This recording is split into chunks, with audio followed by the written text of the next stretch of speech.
Qaramada Midoobay ayaa mar kale waxa ay walaac weyn ka soo saartay xaaladda bini'aadamnimo ee dalka Soomaaliya oo gobollo badan oo ka mid ah ay waajahayaan xaalad abaareed oo daran.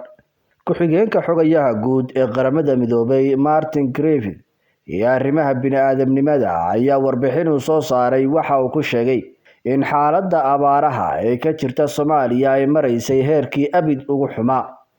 Martin Griffiths waxa uu sheegay in arrintan ay walaac weyn ku hayso, si gaar ah waxa uu uga hadlay deegaanada dhaca koonfurta galbeed ee Soomaaliya, gaar ahaan gobolka Bay oo uu xusay inay yahay goobaha ugu daran ee abaartu sida weyn ay u saameysay. Warbixintan ka soo baxday ku-xigeenka xogayaha guud ee Qaramada Midoobay waxa lagu xusay in degmada Baydhabo iyo Buur-Hakaba oo ka tirsan gobolka Bay inay yihiin deegaanada ugu badan ee abaartu ay saameysay, isla markaana dadkii ku noolaa ay macaluul waajahayaan haddii bilaha soo socda ay xaaladdu sidan sii ahaato, isla markaana aan la qaadin wax tallaabooyin oo degdeg ah. Martin waxa uu intaasi ku daray in markaasi bulshada Soomaaliyeed ee halkaasi ku nooli ay u dulqaadanayaan silaca iyo xanuunka abaarta ka soo martay, waqtigana ay yihiin kuwa qarka u saaran macaluul oo ah xaaladda ugu dambeysa. Waxa uu tilmaamay in warbixintan soo gaadhay ay tahay tii ugu dambeysay ee digniina,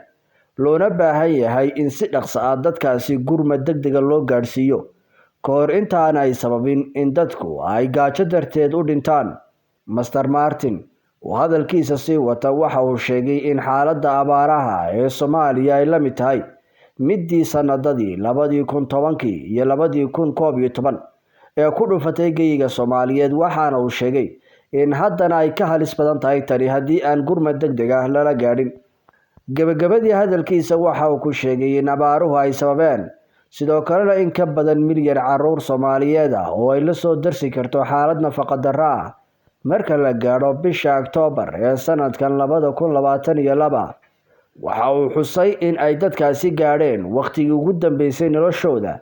loona baahan yahay in gurmad degdeg ah iyo gargaar lala gaadho. Hadalkan ka soo baxay ku-xigeenka xogayaha guud ee Qaramada Midoobay ee arrimaha bini'aadamnimada Martin Griffiths waxa uu ku soo aadayaa xilli dalka Soomaaliya ay ka jirto abaar baahsan, taas oo dad iyo duunyaba saameysay. Dowladda Soomaaliya dhankeeda ayaa waxay waddaa dadaalo gurmad ah oo ku aadan abaaraha, iyadoona marar kala duwan baaqiyo u dirtay dalalka caalamka.